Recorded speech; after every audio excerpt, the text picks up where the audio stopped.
We are a little more than 5 months away from the 2020 election, but time may be running out to deploy critical equipment and supplies before people vote.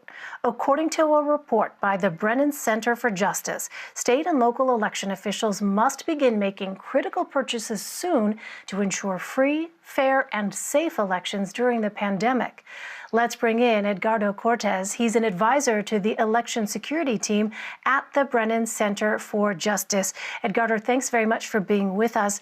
The Brennan Center has outlined a plan identifying some key items required to hold upcoming elections. The first thing would be implementing voter registration as of May. It's now June. How many states have done that already? Hi, well, thank you for having me. Yes, the plan that we laid out was to illustrate to the public and to Congress in particular the needs that election officials have as we head into November.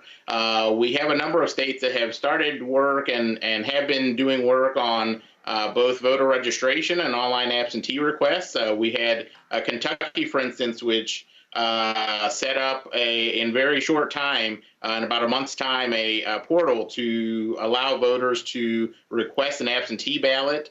We have other states that are working on it. So these are things that are in progress, but people see the election is in November. It feels like a long way away. But these things require resources, and we've been trying to let Congress know that this is why it's important to provide funding now. Right, and your piece is really specific. You mentioned that implementing this plan will take time. So what are some upcoming critical deadlines? Well, I think we have a number of things going on in the states, especially now as a lot of states are finalizing their kind of primary process and pivoting to the general election. I think the big thing is going to be ordering all of the materials that they're going to need for voting by mail.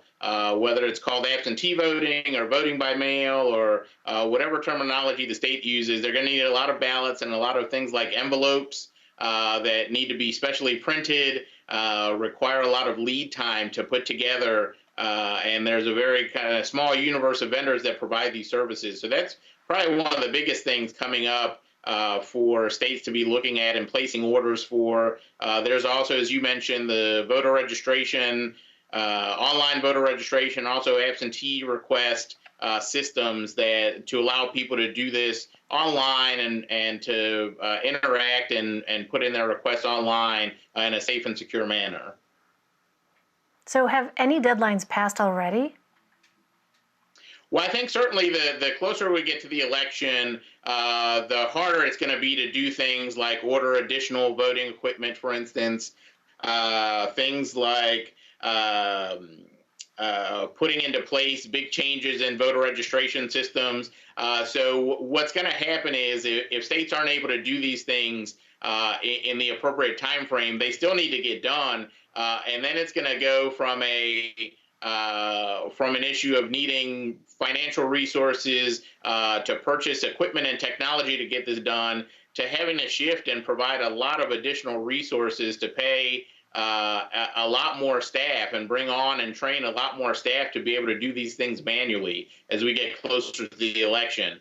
So the needs don't go away, and just because we miss kind of a window for ideally doing these things, there's still election offices, election officials are still going to have to do them, and so then it's going to become a people kind of driven process, which is going to mean things later on come election time that we don't want to see, that people are going to be, it's going to take longer to get ballots out the door. It's going to take longer potentially to count ballots on election day because they weren't able to get the equipment they needed in advance. So the needs are still there. I think the deadlines are definitely something to keep in mind. But what we really want to do and what we're hoping to prompt with this piece is to push Congress to provide funding and resources to state and local governments, because all of the things that we laid out in the piece, whether it be voting equipment, enhancements to online systems, ballots, envelopes, all those things require a lot of resources, and they're resources that our election offices just don't have at this point. Well, we saw Wisconsin voters this year forced to choose between essentially taking a risk with their health and democracy, as we are all in the midst of this pandemic here. Is what we saw take place there in Wisconsin a preview, perhaps, of what could be next for the rest of the country? I think, unfortunately, yes. I think and we saw some issues yesterday kind of play out in primaries as well. I anticipate next week. The difference for November is that hopefully people will have time to plan and provide the appropriate measure, put the appropriate measures in place to allow voters to cast their ballots. We shouldn't force people to go to the polling place on election day. It certainly needs to be a viable option. There are people that need to vote in person and that need that access. But we shouldn't force everyone to go there, because I think what that does then is it increases the problems related to maintaining appropriate social distancing. It increases the length of time that people are out and having to spend waiting in line.